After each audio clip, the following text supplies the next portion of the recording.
Payback in the Maybach, yeah, we roll with it. Getting payback, sending hits, we getting on with it. Everybody always scared. Difference between me and you a fan. I ain't ride dick, I'ma do what I can. Worry about a bitch, you should go be a man. How you long songs, tell the truth on the stage. KAE DRACO, what's up? Hey, what's up? What's up? Can you hear me? Yeah, Yes. we can. Welcome to the show, yo. Welcome to the Kolosal show. We're so excited to have you. Thanks for having me. Yeah, yo. I mean, you know, we got the list of some DC rappers that we should reach out to from Pat Brady. I'm sure you know him, another crank music aficionado out of DC. And he gave us your name and reached out to you, and you got back to us. And you know, we've been listening to your music ever since you got back to us. And let me tell you, Kay, we are huge fans. Pat's my guy. Like, we talk. We haven't even met yet. It's crazy though. Like, we've been following each other for a minute.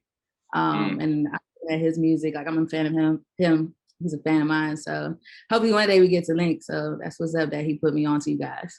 Yeah. Awesome. Yeah. I mean, you're both great crank music artists, you know. I mean, you both you do your thing well. To that point, you know, I sort of want to get the definition of your sound or the definition of your music. You know, I saw in an interview that you did with University Union, I think, that you described trap music as a mix of both. What was it like? It was struggle and fun, right? It was a mix of both fun and struggle. But I wanted to know, like, if that's still the definition that you have, or if that's sort of evolved over time, or yeah, you know, what's the definition of your sound? It's still the same, fun and struggle. I guess with trap, there's like, it depends on how you're looking at it. And even in the definition, if you're actually trapping, some days you're gonna struggle, and some days you have like the time of your life, and shit is crazy. It's definitely still the same. Definitely still with the quarantine, the new music I've been writing is definitely different. It still has that trap vibe as far as pain and struggle. I guess I kind of use those two terms just for maybe a lot of people don't understand the struggle, you know, and sometimes you don't want to hear it. Do you feel that your music is a good outlet to sort of release that struggle or like release that pain that's inside of you? Yeah, definitely. I make sure like on all my tapes, I have like two sides, I guess, you know, sometimes it's just fun, you know, just general music. And then sometimes I'll put some personal songs on the tape. And hopefully, you know, people feeling the same way I feel, they kind of relate. Yeah, I think, you know, delving right into the music, where we really feel that what you're talking about between the fun and struggle is on 3 a.m. on U Street with the transition, the two sides to that track. Right. Obviously, that was a big song for you. That was a single before your EP. Can you talk to us a little bit about the songwriting process, the story behind that song and everything? So shout out to Sam. He's my manager. One half of Red and Dread, who he did the beat. So we were chilling in the studio and he played me the first half, and that was just gonna be the original beat, the first half. And then he was like, wait, I have a second half. So he paid me the second, you know, side of 3 a.m. on U Street. He was like, so which one? And I was just sitting there like, I couldn't really choose. I was like, I love them both. So I was like, put them together. And he was like, put them together. Like, and I was like, yeah, put them together. I definitely like songs like that has like a little, it goes into a second beat. It might be, you know, it's a few artists that actually do that. So I wrote the first half first in the studio, and it was so hard because they're two different vibes that I couldn't write the second half then, you know, because it's like the first one is just, you know, talking about a story, it's kind of laid back, going into the song. And then the second half is like anger, it's like, you know, frustration. So it took me actually a while to write that song just for the second half. Even recording it, it was kind of like, I'm kind of like yelling on the second half, you know. First one is very like just vibes, I'm chilling, like the words just come out easy. And then the second half, you know, just going straight in, like as soon as it jumps off. It's just conceptualizing that song, what I would want it to go through. And it was kind of like a night and day. And I hope the song came off as that 3 a.m. on U Street, what that would turn into. It's such an awesome track. And the emotion it feels really raw, especially in that second half, as you were talking about. And I think that's something when we were listening to your music through your discography, the emotion is always so tangible in your music. And do you feel on this last EP that you also gave it an extra dimension with the sound that you managed to get? The hooks are really tight. The production's really good. Are you starting to find a place in your music now that's really, you feel really comfortable with? Definitely, definitely. Shout out to Red and Dread again. They did the whole EP, but definitely I went through an array of emotions, you know, even dropping like Here before then. And even the switch up from my usual like 3 a.m. on U Street to me was something different than my regular fans, you know, are used to hearing. You know, I was really just hoping that people would actually, I had enough people like on my side to be like, hey, let me listen to the whole song. Have you found it hard to sort of manage that balance between sort of making what your fans want and then making sort of, I guess, the art that you want to make? Has that balance been hard, or have you found a way to sort of merge them together? I think it's always gonna be a hard balance. I think for any artist, even if you're like one of the top, you know, artists out there, it's kind of like, you know, you become an artist for yourself, and then it kind of changes because you're changing. The balance is getting better. The stronger my fan base becomes, I'm able to say, you know, throw something new out there. But a lot of times I am second guessing myself, and they feel like, you know, they haven't heard this before. And even if it's something I made before, it's like, okay, will people like really mess with this, or do they just want that? And the balance I try to find is just making enough songs to accommodate everyone and myself at the same time. So yeah. Yeah, I mean, you know, I'll tell you right now, you've gained 2 solid fans for life. I mean, the 2 of us have listened for the past month, and we haven't stopped since. So there's no question about that. We're here for whatever K Draco drops. Speaking of change and sort of speaking of, you know, evolving your sound, in a lot of the interviews that we've had, we've talked to the artists about how this past year, this sort of quarantine period has affected their music and has affected their mindset entirely. I'm curious with you, sort of, what has this past year been like for you in your creative process? And has it been I mean, obviously a bunch of bad shit has happened in this past year. There's no doubt in that. But like for K Draco, has this been a positive, or I guess a negative break in a way? Positive. I don't think it's been too negative. I mean, you know, a lot of things were disrupted. I dropped a tape right before the pandemic. So the promotion I had planned, it was kind of like, you know, but you know, it's nothing I'm angry about. I guess that would be the negative. But throughout the whole year, I was kind of honing my craft a lot more. Definitely it's going to be some new sounds this year, because I've still been recording. I can see like pen game is much, you know, stronger. And so I guess that was a great positive. There's a lot of positives and negatives. Of course, it sucks. Can't do live shows. I mean, you gotta go down south, or there's no live shows. Yeah. But I mean, Corona's everywhere. So it's like you give up that, you know. But that was one of the things I do miss performing a lot. Certain vibes in the studio. A lot of people aren't having like a bunch of people in the studio. Yeah. So those are some positives and negatives. Absolutely. I want to ask you about something. Can you tell us a little bit about Six Ring? Six Ring. So that's my management team. Shout out to them. Sam, who did 3 a.m. on U Street and most of the tracks on Let and Love, he's one half of my management team. The other half is he's gonna kill me. Dylan. But no, Dylan, and they're both 2 great guys. It's kind of funny how I caught up with them. I think Sam messaged me on Twitter about 2 years ago. Didn't answer if he tells it. I probably looked over it. Took time to develop the relationship. But with both of them, I do have, you know, just separate relationships. Sam's, he's the producer guy. He's just like telling me the brutal truth. It's definitely a love-hate relationship with him, but I wouldn't want that with anyone else in my team. It's just as far as, you know, not just being a yes man, you know, at all times, just saying, hey, I might think a song's like so amazing, I want to throw it out. He's like, nah, you know. And so it's a lot of yelling and screaming and back and forth. With him. Dylan is a great guy as far as artistry, promotion, his connections, and even his love for music. So Six Ring, it's a growth process. They were new, developing, you know, coming up as a management team. And so working with me as a new artist, then it was kind of like we grew up together, and we still have a lot of growing up to do. Got you. How long have you been with them? Since 2018. Nice. Yeah, that's great that you have sort of I guess you're sort of both in the same position of you're both like trying to rise, and so you're both mutually trying to make each other better. I think that's a great situation to be in for you. we had a segment actually on one of our latest videos talking about how in 2020 there were a lot of really great female rappers that came up, and 2021 could be really the year of the female rapper. And how does that make you feel? Do you feel opportunities opening up for yourself and others? Yeah, I definitely do. It's definitely a lot different than when I first came on.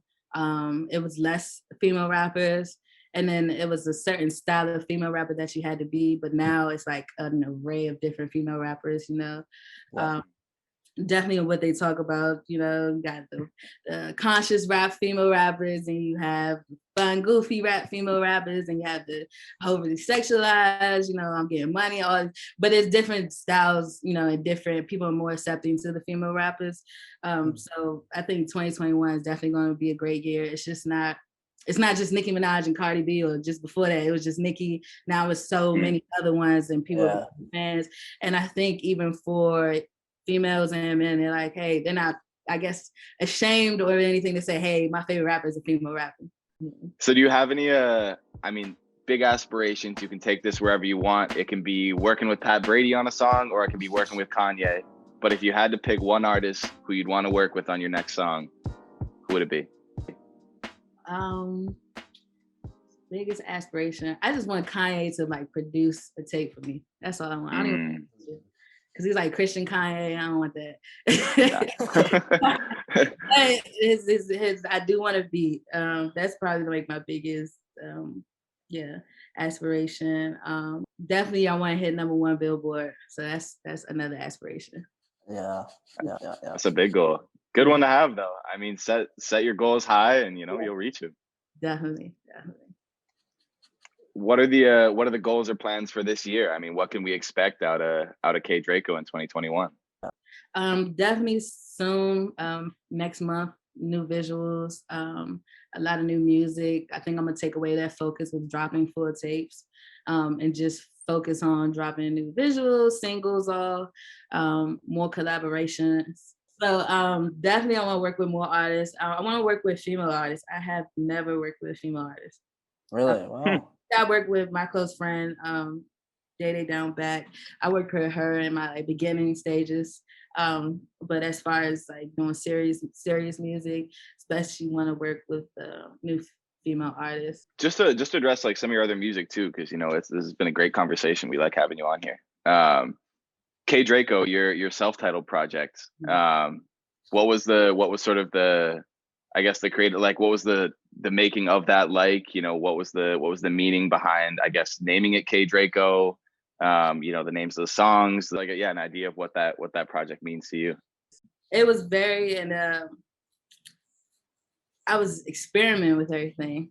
Even looking at the song list now, because on there you have like Draco Season, which is kind of like typical me coming right off of 762, just kind of following the same DMV pattern of releasing music.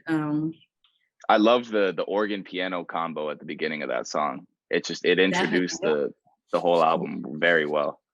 Yeah, it was definitely one of those hard-hitting intros, Beethoven feeling. Like I said, this album's kind of all over the place. It kind of had like something for everyone. Like, because after you go into something deep as Draco Season goes right into Broad Day, and then you got Necessary and Lanes, and especially like Lanes, kind of like a lot of wordplay in Lanes. It's kind of like an actual, like not like a poppy song, but kind of the closest I'm gonna get to it. Can I read you my favorite bar from Lanes? Do you mind if I read you my? But Xanax bars put you on Mars just like you, Bruno. Henny got me on Pluto. I'm on one just like it's Uno.